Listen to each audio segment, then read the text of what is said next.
औज़ुबिल्लाहिमिनश्शैतानिर्रजीम बिस्मिल्लाहिर्रहमानिर्रहीम। आज जो टॉपिक हम डिस्कस करेंगे वो है एनालिटिकल केमिस्ट्री से न्यूक्लियर मैग्नेटिक रेजोनेंस स्पेक्ट्रोस्कोपी, मतलब एनएमआर स्पेक्ट्रोस्कोपी।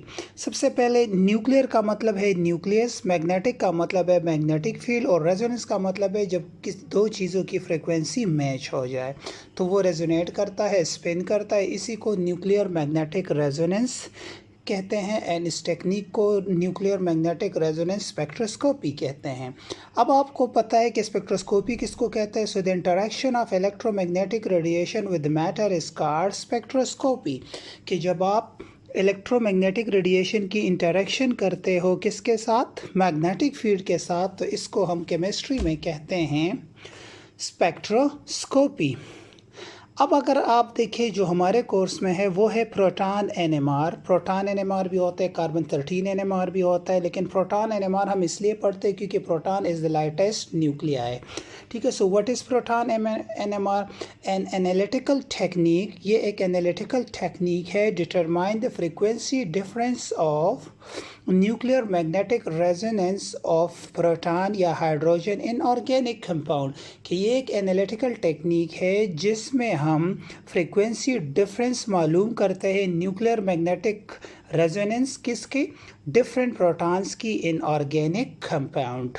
ठीक है, इसमें करते हैं। और यहाँ पे अगर आप देखें एनएमआर में जो न्यूक्लियर मैग्नेटिक रेजोनेंस स्पेक्ट्रोस्कोपी है, यहाँ पे रेडियो वेव्स यूज़ होती है। ठीक है, रेडियो वेव्स यूज़ होती है फॉर डिटर्मिनेशन। अब अगर आप देखें यहाँ पे so the absorption of electromagnetic radiation, ठीक है, electromagnetic radiation by nuclei in radio frequency reason.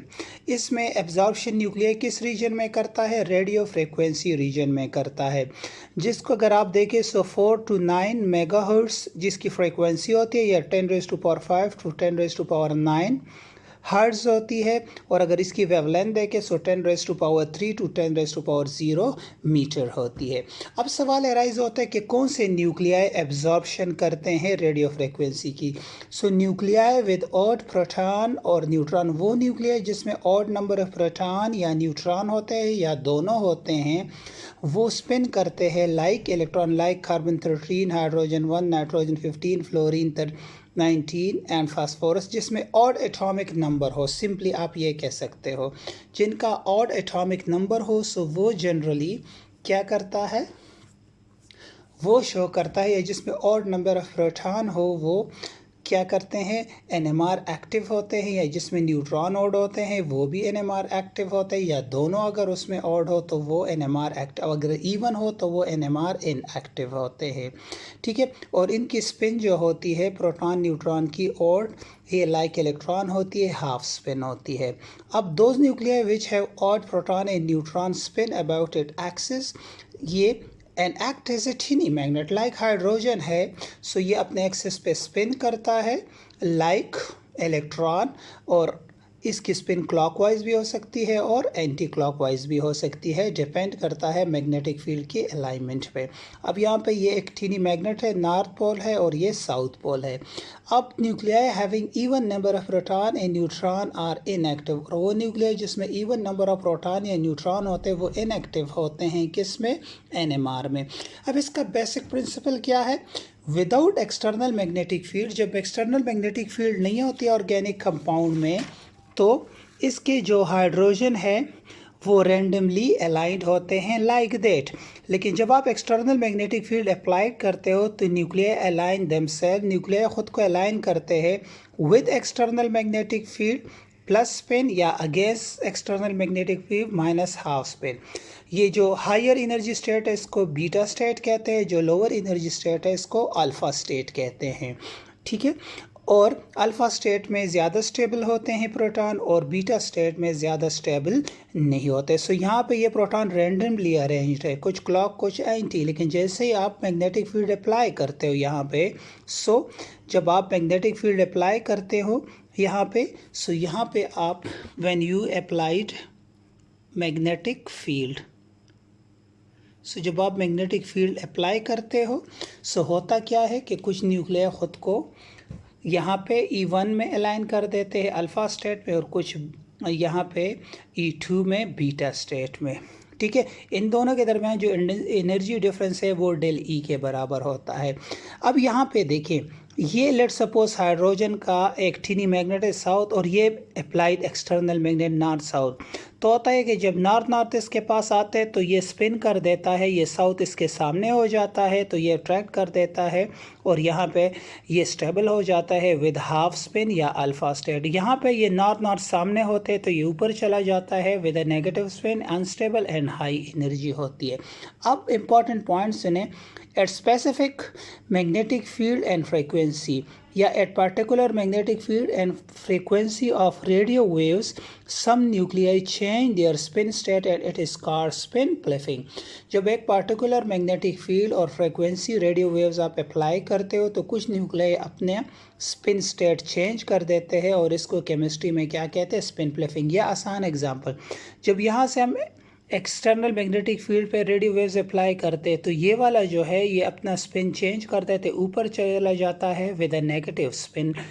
ठीक है, और ये सिर्फ उस वक्त चेंज करेगा जब डेल ये इन दोनों की तरफ जो डेल ई है ये बराबर हो रेडियो वेव्स की फ्रीक्वेंसी के। If radio frequency energy is applied and energy transfer, ये जुमला सुने, if radio frequency energy is applied, जब आप यहाँ पे अप्लाइड करते हो, and energy transfer is possible, ये del E is possible between ground state to excited state only when the radio frequency energy matches del E is equal to H V, this is called resonance. अब इसकी working कैसे होगी? So working इसकी ऐसे होगी कि organic compound है, इसके साथ आप कार्बन टेट्राक्लोराइड सॉल्वेंट लोगे। ये इसलिए हम लेते हैं क्योंकि ये सॉल्वेंट इसलिए ज़रूरी है क्योंकि इसमें कोई हाइड्रोजन नहीं है। टेट्रामिथाइल सेलेन स्टैंडर्ड लेते हैं क्योंकि ये मैक्सिमम एब्जॉर्प्शन करता है। ठीक है, फिर स्ट्रॉन्ग मैग्नेटिक फील्ड लेते हैं, फिर रेडियो वेव्स, और फिर डिटेक्शन होती है। और टेट्रामिथाइल सेलेन में 12 इक्विवेलेंट हाइड्रोजन होते हैं, और ये एब्जॉर्प्शन मैक्सिमम रेडियो वेव्स करती है, और इसका केमिकल शिफ्ट ज़ीरो होता है। अब नेक्स्ट आता है कि केमिकल शिफ्ट क्या होता है। अब केमिकल शिफ्ट आसान अल्फाज में कहते हैं differentiation between different hydrogen in organic compound, लेकिन टेक्निकली आप कैसे डिफाइन करोगे? The separation of absorption position of proton. ये सेपरेशन है absorption position of proton from absorption position of tetramethyl silane. ये टेट्रामेथाइल सेलेन है, यहाँ पे ये ज़ीरो है, यहाँ पे ये ज़ीरो टेट्रामेथाइल सेलेन, क्योंकि ये मैक्सिमम एब्जॉर्प्शन करता है। इसकी केमिकल शिफ्ट की वैल्यू ज़ीरो होती है। केमिकल शिफ्ट वैल्यू दो तरीक़ों से, V sample frequency of sample जो आप मालूम करते हो minus frequency of reference divided by, so इससे आपके पास केमिकल शिफ्ट आ जाएगा। या distance from tetramethyl silane signal, यहाँ से इसका डिस्टेंस कितना है, डिवाइडेड बाय स्पेक्ट्रोमीटर फ्रीक्वेंसी, इस मशीन की टोटल फ्रीक्वेंसी इंटू 10⁻⁶, क्योंकि आपने ppm में मालूम करना है। सो अब आप देखें कि chemical shift, the separation of absorption position of proton from the absorption position of tetramethyl silane is called chemical shift. If all proton are equal, single peak देगा। If all proton are different from each other, so then require different magnetic field to resonate, so show different peaks. Area under peaks directly related to number of, किसके साथ, number of hydrogen के, directly related to what, number of hydrogen। ठीक है, अब let's suppose आपके पास benzene है, so ये benzene में जितने भी हाइड्रोजन है ये तमाम के तमाम हाइड्रोजन इक्विवेलेंट हाइड्रोजन है, तो ये सिंगल पीक देते हैं। अब याद रखिए कि ये केमिकल शिफ्ट इलेक्ट्रोनेगेटिविटी से, इंडक्टिव इफेक्ट से, रेजोनेंस से, हाइब्रिडाइजेशन से, हाइड्रोजन बॉन्डिंग से चेंज हो सकता है। अब यहाँ पे आप देखें, लेट्स सपोज यहाँ पे इलेक्ट्रोनेगेटिविटी, अगर इलेक्ट्रोनेगेटिव ग्रुप्स अटैच्ड हो सो केमिकल शिफ्ट की वैल्यू ज़्यादा होगी, क्योंकि जो प्रोटॉन है वो डी शील्डेड होंगे। मतलब यहाँ पे जो है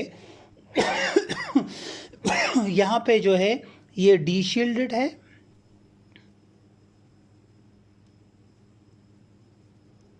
और ये जो है ये शील्डेड है। ठीक है। शील्डेड मतलब है कि इसका प्रोटॉन इलेक्ट्रॉन में छुपा हुआ है और इस इलेक्ट्रोनेगेटिव एटम ने इस हाइड्रोजन से इलेक्ट्रॉन लिए हुए, तो आपको सिर्फ प्रोटॉन है, सो ये डी शील्डेड है और ये लेस डी शील्डेड है, ठीक है। So electron donating group deshielded proton and have high shift value. So ये जो इलेक्ट्रॉन डोनेटिंग ग्रुप है ये क्या करते हैं, डी शील्ड करते हैं। सो इन हाइड्रोजन की केमिकल शिफ्ट की वैल्यू ज़्यादा होगी और इनकी कम होगी। ये तीनों सेम होंगे, ये शील्डेड होंगे और ये चार जो है ये डी शील्डेड होंगे। तो इनकी केमिकल शिफ्ट वैल्यू टेट्रामिथाइल सेलेन के नज़दीक होगी और इनकी दूर होगी। अब अगर आप यहाँ पे देखें, सो 3 आपके पास एग्जाम्पल है। एक है आपके पास नैफ्थलीन, यहाँ पे है एंथ्रोसिन और ये है फेनेथ्रीन। अब यहाँ पे कितने पीक्स बनेंगे, सो ये दो हाइड्रोजन सेम है, सो एक पीक ये देगा, ये और ये सेम है, सो दूसरे पीक ये देंगे, सो 2 पीक्स देगा नैफ्थलीन। अगर आप यहाँ पे एंथ्रोसिन को देखें, सो एंथ्रोसिन में 3 एरोमेटिक रिंग्स होते हैं। सो अब यहाँ पे देखें, ये दोनों बिल्कुल साइडों पे ये सेम होंगे, फिर ये और ये सेम होंगे और ये सेम होंगे, सो इट गिव्स 3 पीक्स। लेकिन अगर आप यहाँ पे फेनेथ्रीन को देखें, सो इस फेनेथ्रीन को अगर आप गौर से देखें, सो यहाँ पे ये डिफरेंट पीक्स देगा। यहाँ पे आप देखिए ये 2 पीक सेम होंगे, फिर ये पीक और ये पीक सेम होंगे, फिर ये पीक। अब देखिए इसको मैंने अंडरलाइन किया, सो एक पीक ये देगा, इसको मैंने इंसर्कल किया, तो एक पीक ये देगा, इसको मैंने स्क्वायर बनाया हुआ है, सो एक पीक ये, सो 3 पीक्स हो गए। फिर एक पीक ये देगा जिनको मैंने किसका किया हुआ है, लाइक इस तरह स्पाइरल टाइप मैंने घुमाया हुआ है कि आपको पता चल सके। एक पीक ये देगा तो 4 और एक को मैंने डॉट जेड के ज़रिए, सो 3। सो ABCDE तक peaks, so it will gives 5 peaks. कितने पीक्स देंगे, ये 5 पीक्स देगा। अब नेक्स्ट जो आपके पास है कि स्पिन स्प्लिटिंग कैसे होती है इसमें। सो अब स्पिन स्प्लिटिंग इन NMR N+L, N कहते हैं नेबर हाइड्रोजन को। अब यहाँ पे देखें, इन दोनों हाइड्रोजन के नेबर में कितने हाइड्रोजन है, एक हाइड्रोजन है, सो नेबर हाइड्रोजन 1 है, सो 1 पुट करें, 1 + 1 सो 2। ये जो दोनों हाइड्रोजन है ये आपको क्या देगा, डुप्लेट देंगे। डुप्लेट का मतलब है कि ये फर्दर 2 में डिवाइड होगा ये पीक। और अगर आप इस हाइड्रोजन को देखें तो इसके नेबर में कितने हैं, 1 2, सो 2 + 1, सो ये आपको ट्रिपलेट देगा। और ये दूसरी बात याद रखें, ये कार्बन बेस sp3 हाइब्रिडाइज है, ये भी है। सो इसको चाहिए था कि टेट्रामिथाइल सेलेन के नज़दीक पीक्स देता है, लेकिन एक्चुअली ये उससे दूर पीक्स देता है। क्यों, क्योंकि इनके पास इलेक्ट्रोनेगेटिव एटम है, जैसे ये डी शील्डेड है और ये मोर डी शील्डेड है क्योंकि 2 इलेक्ट्रोनेगेटिव एटम्स है। सो ये जो पीक्स देगा 0 और 1 के दरमियान देगा, या 2 के और ये 5 पे तकरीबन पीक्स आपको देगा।